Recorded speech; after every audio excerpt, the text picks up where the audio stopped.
agora. Amém? Deixa o Espírito Santo de Deus encher até transbordar.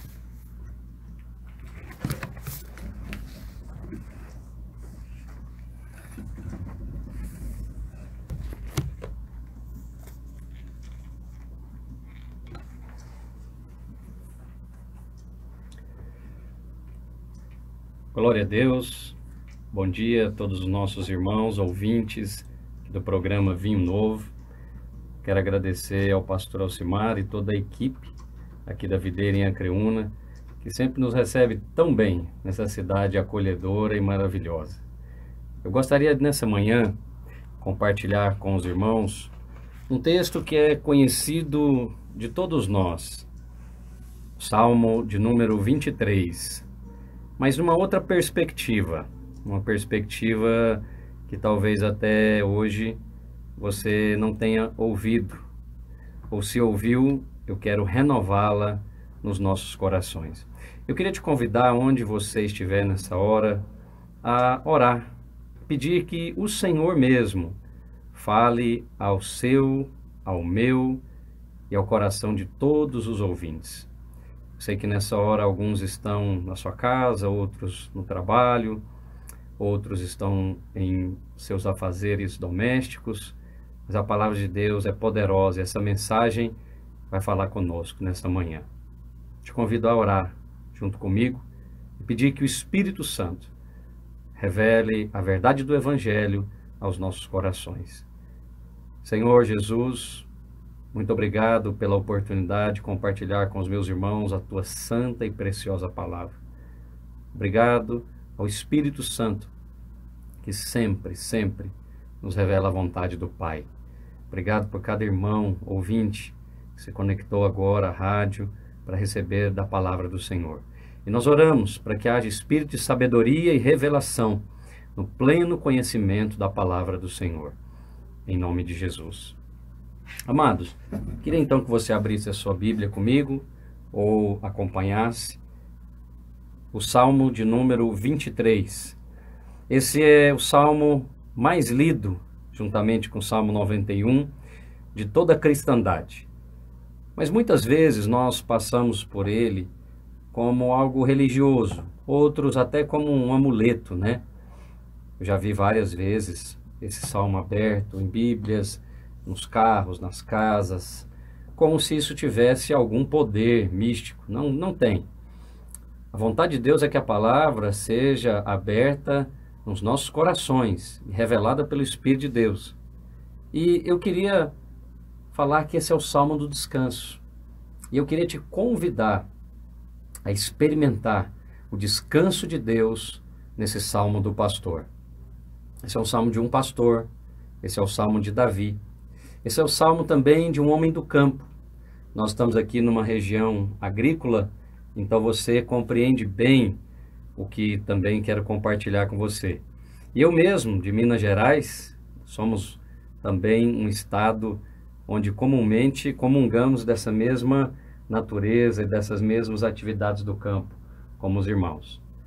Eu gostaria então de compartilhar com você nessa perspectiva, nesse salmo do descanso. O Senhor é o meu pastor e nada me faltará. Ele me faz repousar em pastos verdejantes. Leva-me, ou ele me leva, para junto das águas de descanso. Talvez você está vivendo águas turvas, como nós temos aqui, né, pastora Alcimar, o Rio Turvo. Talvez você está vivendo águas turvas, águas escuras, onde você não tem clareza do que fazer, de que direção tomar para a sua família, para os seus negócios. Está turvo, está escuro, mas o Senhor não nos conduz para águas turvas.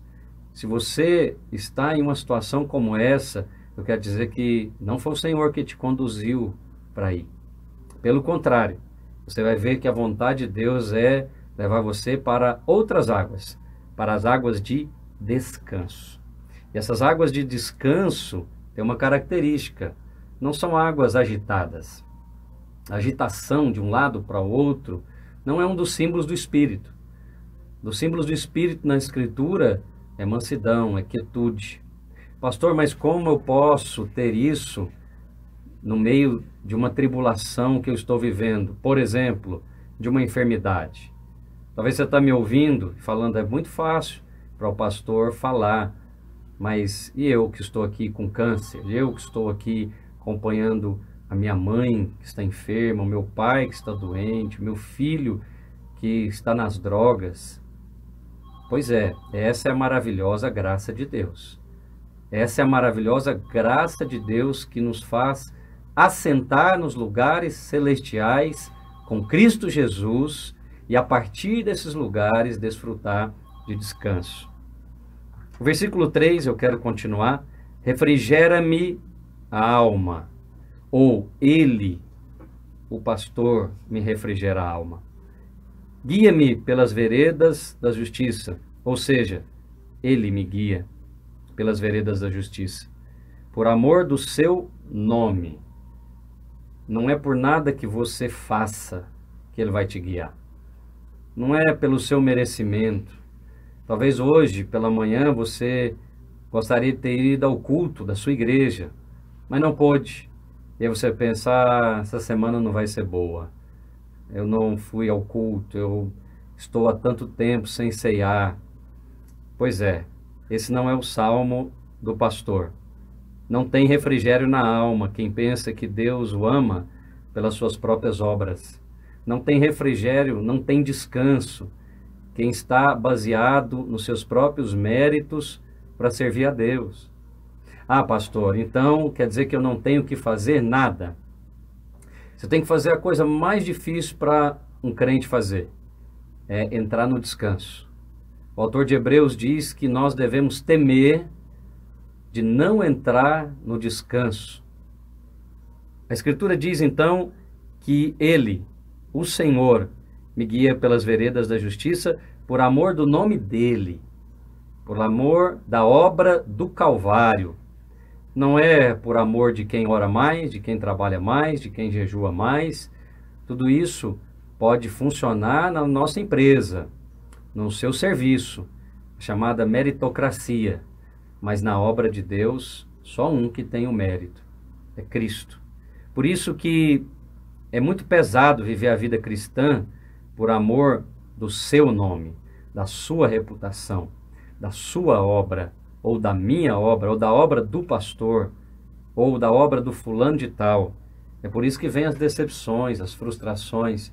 Mas quando é por amor do nome dele, então ele resolve ser benigno e misericordioso até com quem não merece.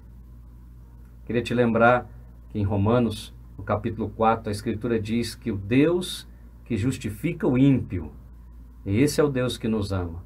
Se Ele é capaz de justificar o ímpio, imagina os seus filhos. Imagina você que agora está me ouvindo. Eu tenho uma palavra de Deus para você. Você já foi justificado. Você, em Cristo Jesus, já foi justificado. A dívida está paga. Você não precisa se esforçar para pagar a dívida. Já foi paga. Se você precisa se esforçar é para crer. Pastor, mas então, se eu crer nessa graça maravilhosa, eu não vou fazer mais nada? Pelo contrário. Capítulo 15 da primeira carta aos Coríntios, e o versículo 10 diz que eu sou o que sou pela graça de Deus. O apóstolo Paulo diz que essa graça que operou em mim não se tornou vã. Antes trabalhei mais do que todos os demais. O que o apóstolo queria dizer? Para aqueles que criticavam o evangelho que ele pregava, o evangelho da graça, e diziam que então agora vamos pecar mais para que a graça seja abundante. E ele então replicou: de modo nenhum, como pecaremos nós que estamos mortos para o pecado? Então ele disse: a graça genuína de Deus, a graça do evangelho de Cristo, não é transformada em libertinagem. Não é para você ficar em casa enquanto há mover de Deus acontecendo. Não é para você deixar de ler a sua Bíblia, de orar, de buscar a Deus. Não, não. Essa não é a graça genuína do Evangelho. A graça do Evangelho te faz amar mais, desejar mais as coisas do alto do céu. A graça de Deus genuína te faz perdoar aqueles que te perseguem, te faz amar o inimigo, te faz andar a segunda milha.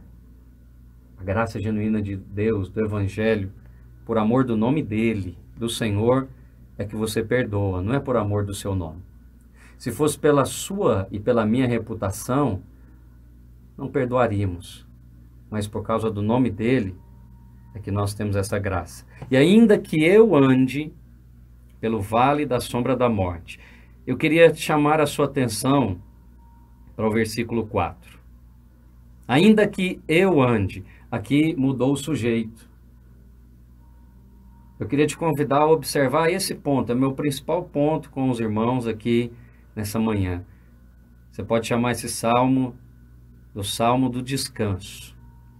Você já leu muitas vezes, talvez tem quadros na sua casa desse salmo, mas eu gostaria que hoje ele fosse escrito no seu coração de uma outra maneira. Você, sua casa, seu comércio, seu trabalho, vai experimentar do descanso que procede de Deus. Você pode acompanhar a partir do versículo 1, que o sujeito de todos os versos é o Senhor. O Senhor é o meu pastor. E por consequência, sempre acontece alguma coisa. Quando o Senhor é, sempre boas notícias estão aguardando por você.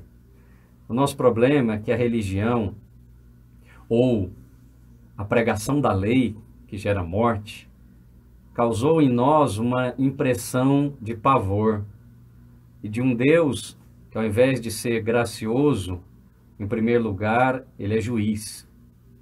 Em primeiro lugar, ele é implacável. E ele não está procurando uma maneira de nos abençoar. Esse Deus que às vezes é pregado, esse Deus que às vezes é passado através da pregação da lei que gera morte, produz em nós um sentimento de condenação. E ao invés de esperar boas notícias hoje, dia 29, nesse último domingo, esse mês maravilhoso de julho, muitos estão esperando más notícias. Deixa eu te dar um exemplo. Próximo domingo já é um novo mês. E aí você, ao invés de entrar nesse novo mês, no mês de agosto, com uma santa e maravilhosa expectativa de que coisas boas estão reservadas para você, porque você é filho. E Romanos 8,32 diz que aquele que não poupou seu próprio filho, antes por todos nós o entregou, acaso não nos dará juntamente com ele, graciosamente, todas as coisas? A comparação do apóstolo é a seguinte: aquele que não guardou o filho e entregou por você, vai te negar uma geladeira nova, um emprego, a cura de uma enfermidade? Não, a comparação esmaga qualquer outra comparação. Se ele entregou o filho, ele não vai entregar o emprego? Se ele entregou o filho, não vai entregar o casamento? Se ele entregou o filho, não vai entregar boas coisas para aqueles que já foram amados por ele? Essa é a comparação. Agora, qual que é a nossa expectativa? Não é essa, muitas vezes.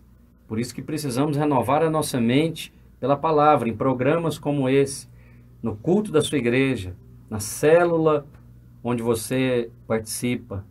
Por isso eu queria insistir com você nessa manhã. Busque o Senhor. Nesse último domingo, desse mês de julho, escolha dar essa virada na sua vida e esperar pelo Deus maravilhoso do Evangelho. Esperar pelas boas notícias da parte de Deus. Então deixa eu lhe dar o meu exemplo, para você perceber aquilo que está na sua mente, talvez. Vamos supor que amanhã, segunda-feira, ainda estamos nesse mês de julho, e na próxima você decida, ou ao trabalhar, você seja convocado pelo seu chefe, ou seu gerente, ou seu patrão, e fala: olha, antes de pegar serviço, passa lá na minha sala que nós vamos conversar. Seja sincero, nessa hora, o que acontece no seu coração? Qual que é a expectativa que vem ao seu coração? Pastor, não é de boa notícia, não. Talvez seus colegas, ao ouvir isso, eles dêem um tapinha nas suas costas e falam: rapaz, se for crente junto com você, fala misericórdia. Sangue de Jesus tem poder. Agora, para qual exercício você precisa ter mais fé? Porque um irmão que pensa assim, ele está esperando más notícias. Ele já pensou: vou ser demitido. E agora, como é que eu vou sustentar minha família? É isso que inunda a mente dele. Mas e se você mudar? E se você escolher que boas coisas estão reservadas para aqueles que amam a Deus, ou melhor, para aqueles que foram amados por Ele? E aí você, na verdade, você é que dá um tapinha nas costas do seu colega, carinhosamente, e fala: aleluia, Deus só pode estar planejando a maneira de me abençoar. Faz o teste, você vai ver. Ele vai ficar assustado, não vai entender nada. E quando você subir aquela sala, suba com a santa expectativa de que boas coisas estão reservadas para você. Ah, pastor, isso aconteceu comigo, eu fui demitido. É mesmo? Aleluia. Só pode ser porque ele tem uma porta maior e melhor para você e para sua família. Se você andar assim, meu irmão, com a certeza do amor do Pai por você, não do seu amor por Ele, porque o meu amor e o seu muda muito. Depende do dia do mês. E nesses dias aqui do final do mês, geralmente vai diminuindo bastante, né? Você sabe o que eu estou falando. E às vezes o humor, depende muito do humor.